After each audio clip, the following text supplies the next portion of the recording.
Hello बच्चों, कैसे हैं आप लोग। आज हम पढ़ेंगे करंट इलेक्ट्रिसिटी पार्ट थर्ड। ठीक, इसमें हमारे पास पार्ट्स दो हो चुके हैं, दो में से एक पार्ट हमारा बचा था जो पार्ट थर्ड है। इसके अंदर न्यूमेरिकल और कुछ बेसिक टॉपिक्स हैं, वो डिस्कस करते हैं। आइए सबसे पहले टॉपिक देखिए। सबसे पहले हमने क्या करना है, इसके अंदर हमने पढ़ना है बल्ब। ठीक है, ये एक तरह से प्योर रेजिस्टेंस कह सकते हैं, इसे क्या कह सकते हैं, प्योर रेजिस्टेंस। ठीक है, अब हमें इस बल्ब के ही कुछ स्पेसिफिकेशंस पढ़नी है कि इसकी पावर रेटेड क्या होती है, ये सर्किट के अंदर कैसे काम करता है। क्लियर। तो सबसे पहले हम देखेंगे बल्ब है हमारे पास क्या, प्योर रेजिस्टेंस। अब देखो, अब सबसे पहले हम क्या करेंगे, इसका रेजिस्टेंस निकालेंगे इस बल्ब का। तो वो कितना आएगा हमारे पास, बताओ। वी आर रेटेड का स्क्वायर अपॉन पावर रेटेड। अब ये रेटेड मैंने वर्ड इसलिए यूज किया, देखो उसमें होता क्या है कि पोटेंशियल हमारे पास या वोल्टेज जितनी है वो रेटेड होगी फिक्स, कि हमारे बल्ब के लिए हमारी इतनी वोल्ट है। जैसे फॉर एग्जांपल हम कह सकते हैं कि हमारा बल्ब इतनी वोल्ट पे काम कर रहा है, ऐसे हमारे पास पावर रेटेड है, यानी कि मैक्सिमम पावर ड्रॉप क्या होगा, मैक्सिमम पावर ड्रॉप। इसमें हम ऐसे कह सकते हैं कि मैक्सिमम पावर ड्रॉप।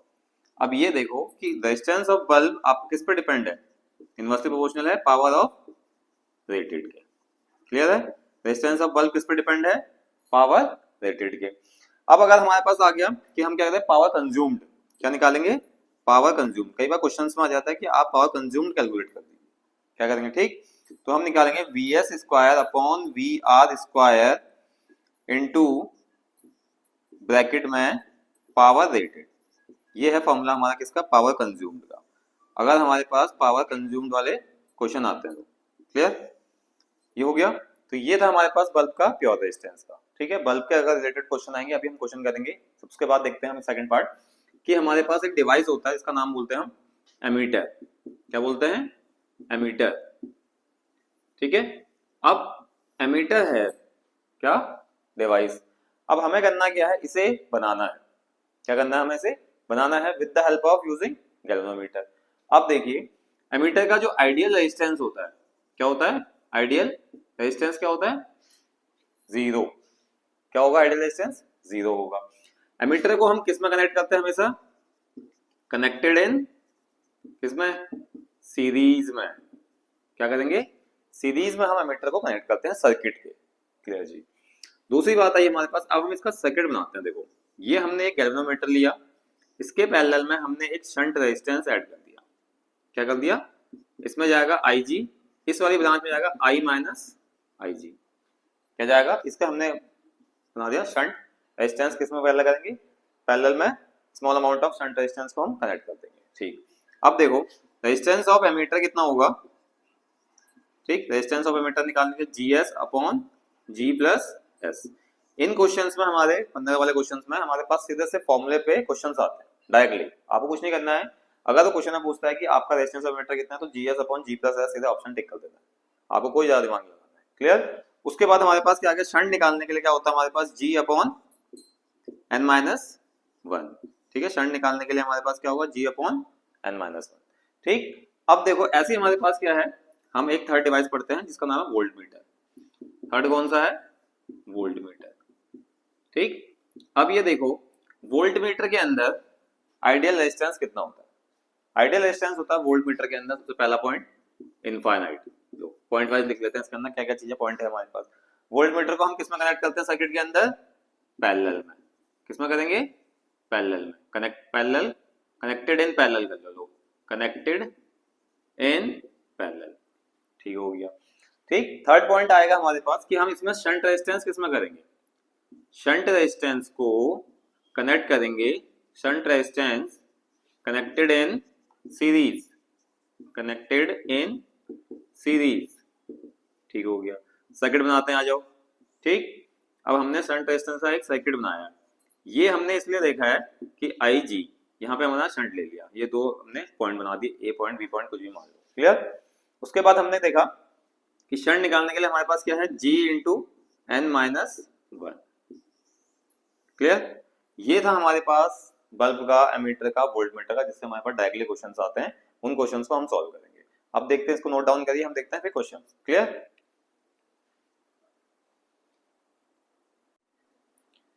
हो गया, नोट डाउन कर लिया आप लोगों ने। अब इसके अंदर देखो एक क्वेश्चन है हमारे पास, बढ़िया सा एकदम, उसको देखते हैं कि उसमें क्या पूछा गया है, कैसे हमें उसको इम्प्लीमेंट करना है। ठीक, अब देखो, अब क्वेश्चन कह रहा है, क्या कह रहा है ये बताएंगे तभी तो कहेगा, अभी से कैसे कह देगा वो।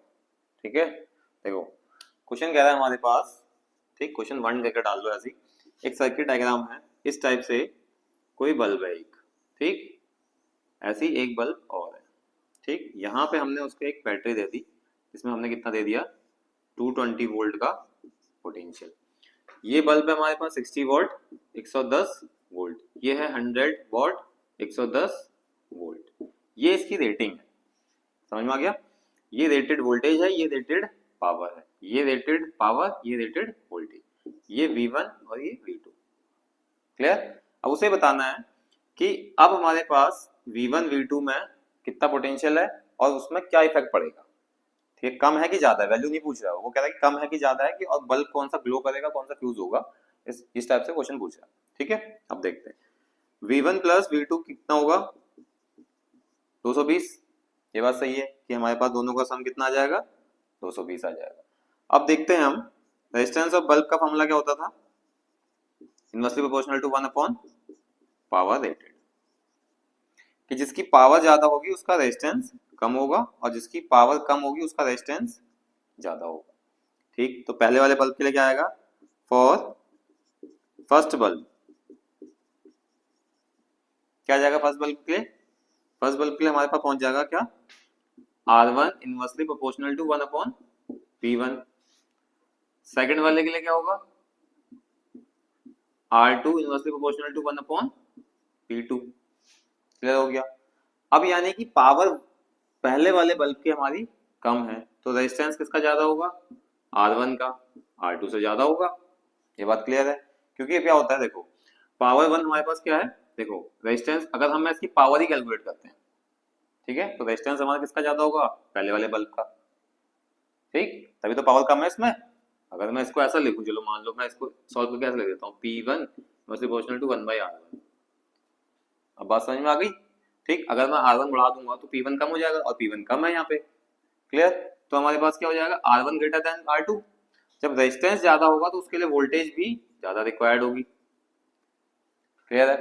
ठीक, अब वोल्टेज ज्यादा रिक्वायर्ड होगी, अब मान लो मेरे पास क्या है 110 वोल्ट, ये वोल्टेज क्या है ज्यादा रिक्वायरमेंट है, इसका मतलब जो वोल्टेज है हमारी वो 110 वोल्ट से ज्यादा होगी, किससे 110 वोल्ट से ज्यादा होगी, किसमें, फॉर बल्ब 1। अब देखो, अब अगर हमारी रेटेड वोल्टेज से कोई वैल्यू ज्यादा आएगी तो बल्ब क्या होगा, अब ऐसी बात है फ्यूज हो गया, क्योंकि उसकी रिक्वायरमेंट कितनी है 110 वोल्ट, तो बल्ब 1 क्या हो जाएगा हमारा, फर्स्ट फ्यूज हो जाएगा। ठीक, और V2 में 110 से वोल्टेज क्या रहेगी, कम रहेगी, इतना क्लियर है। जब 110 से कम रहेगी तो इसका मतलब वो काम करेगा, क्योंकि 110 तक तो काम कर सकता है, लेकिन 110 से जैसे ज्यादा होगी तो बल्ब फ्यूज हो जाएगा, क्लियर। अब देखो दूसरा क्वेश्चन है हमारे पास कि एक बल्ब है हमारे पास, कौन सा, क्वेश्चन नंबर 2 मान लो इसको, ठीक है, एक सर्किट है उसके अंदर बल्ब है 500 वोल्ट का, ठीक, यहाँ पे एक रेजिस्टेंस लगा रखा है R नाम का, यहाँ पे एक बैटरी है 200 वोल्ट की, ठीक, ये रेजिस्टेंस है R, 100 वोल्ट इसमें है, तो जैसी बात है 100 वोल्ट इसमें होगा, क्लियर। R की वैल्यू कैलकुलेट करनी है, क्या करनी है, R की वैल्यू कैलकुलेट करनी है। अब इसमें हम क्या निकालेंगे, P equal to VI, clear, इतना समझ में आ गया। पावर दी है, वोल्टेज दिया है, करंट निकल जाएगा, पावर अपॉन वोल्टेज, कितना आएगा पावर 500 बट्टे वोल्टेज 100, करंट कितनी आ गई 5 एम्पियर। सीरीज में करंट जो इसमें जाएगी वही करंट इसमें भी जाएगी, तो कितनी जाएगी बेटा 5 एम्पियर, कितनी आ गई करंट 5 एम्पियर। अब देखेंगे हम कि हमारे पास V equal to I into R निकालेंगे, लगा देंगे, ठीक, रेजिस्टेंस में इसमें पोटेंशियल कितना ज्यादा है 100, I कितना है 5, R ये रहा, R इक्वल टू 100 अपॉन 5 क्या बन जाएगा 20, तो रेजिस्टेंस कितना आ जाएगा 20 ओम। आया समझ में कॉन्सेप्ट, एक लो वाला कर लिया, एक हमने ये वाला कर लिया, दोनों कॉन्सेप्ट क्लियर है। इसमें हमने रेजिस्टेंस निकालना था, इसमें हमें बताना था कि कौन सा पोटेंशियल हमारा ज्यादा है, क्लियर। अब हम इसके बाद देखते हैं क्वेश्चन और दूसरा वाला कौन सा, जिसमें हम एमीटर और वोल्टमीटर से रिलेटेड क्वेश्चन देखते हैं। क्लियर? तब तक इसे नोट करिए।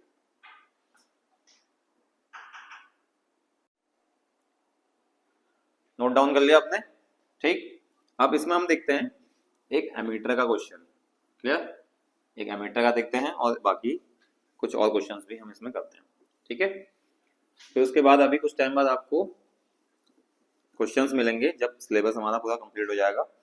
ठीक, अब देखो क्वेश्चन क्या है, इसको थर्ड क्वेश्चन मान लो, फिर अगर दो कर दिए तो। ठीक, क्वेश्चन में क्या है हमारे पास, एक गैल्वेनोमीटर दिया है, इसके पैरेलल में एक शंट ऐड कर रखा है। ये है गैल्वेनोमीटर, ये है शंट।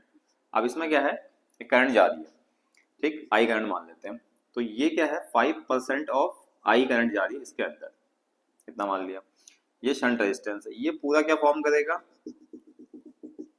पूरा फॉर्म करेगा एमीटर, और जो एमीटर का रेजिस्टेंस है वो है X, equal to resistance of ammeter, resistance of ammeter. अब हमें गैल्वेनोमीटर का रेजिस्टेंस बताना है। देखो, ठीक है, क्या बताना है, गैल्वेनोमीटर का रेजिस्टेंस। गैल्वेनोमीटर रेजिस्टेंस हमें क्या करना है, कैलकुलेट करना है। क्लियर बात? अब हम देखते हैं कि जो हमारा गैल्वेनोमीटर है उसमें करंट कितनी जा रही है, जो टोटल करंट है उसका 5%, ये हमारा शंट रेजिस्टेंस है। पहली बात, एमीटर के अंदर हमारा पोटेंशियल ड्रॉप सेम होगा, तो V इज सेम। ठीक हो गया, इतना क्लियर है। अब अगर हमारे पास क्या है, V सेम है, तो एमीटर के लिए जो क्या आएगा हमारे पास, पोटेंशियल कितना आएगा, वो V equal to I into X, V equal to I R लगा देंगे हम। कहां से, since V equal to I R. एक आ गया ये, इसको फर्स्ट इक्वेशन मान लो। सेकंड कह रहा है वो कि अब इसका निकालो, गैल्वेनोमीटर का। अब गैल्वेनोमीटर का निकालेंगे तो कितना आएगा हमारे पास, बताओ कितना होगा। करंट कितनी है, 5% ऑफ आई, आर कितना है, इंटू जी, ये तो रेजिस्टेंस है गैल्वेनोमीटर का, जी हो गया। 5% ऑफ आई पे 5/100 इंटू आई जी, ये कितना हो जाएगा, चलो इसको इतना रहने दो। सेकंड, पोटेंशियल दोनों के सेम है, कर दो सीधे सीधे, फ्रॉम 1 एंड 2, क्या करेंगे, फ्रॉम 1 एंड 2 दोनों को इक्वल रखेंगे, कितना आएगा, I X is equal to 5/100 into I into G. I से आई कैंसिल आउट, 5 1 जा 5, 20 आ जाएगा। क्रॉस मल्टीप्लाई करो तो जी इक्वल टू 20x, यानी कि जो गैल्वेनोमीटर का रेजिस्टेंस होगा वो 20 टाइम्स ऑफ किसका रेजिस्टेंस होगा, एमीटर का। ये बात हुई कि 20 टाइम्स हमारा क्या होगा, एमीटर के रेजिस्टेंस का गैल्वेनोमीटर रेजिस्टेंस निकलेगा। ठीक, यानी कि G इक्वल टू 20x। इसके बाद देखते हैं हम एक क्वेश्चन, वो क्वेश्चन देखते हैं हम किसका, टेम्परेचर कोफिशिएंट का। ठीक है, क्वेश्चन लिखते हैं, उसमें क्वेश्चन का डाटा है हमारे पास। देखो क्वेश्चन कहता है कि सबसे पहले रेजिस्टेंस है कंडक्टर का 15 डिग्री सेल्सियस टेम्परेचर दे रखा है। ठीक है, कंडक्टर का T1 equal to 15 degree Celsius. ठीक, अब रेजिस्टेंस कितना दे रखा है हमारे पास, R1 या RT1 कर दो या R1 कर दो, कितना है 16 ओम। दूसरा हमारे पास टेम्परेचर दे रखा है T2 equal to 100 degree Celsius, और R2 दे रखा हमारे पास कितना 20 ओम। पूछा गया है हमारे पास उसने कि अल्फा की वैल्यू कैलकुलेट करो। अब देखो, अब हमारे पास फॉर्मूला क्या था कि RT1 upon RT2 equal to 1 plus alpha T1 upon 1 plus alpha T2, ये था। क्लियर? अब हम क्या करेंगे, देखो हम इसमें सबसे पहले RT1 देखते हैं कौन सा होता है, 16। RT2 कितना है रेजिस्टेंस, 20 रख दिया।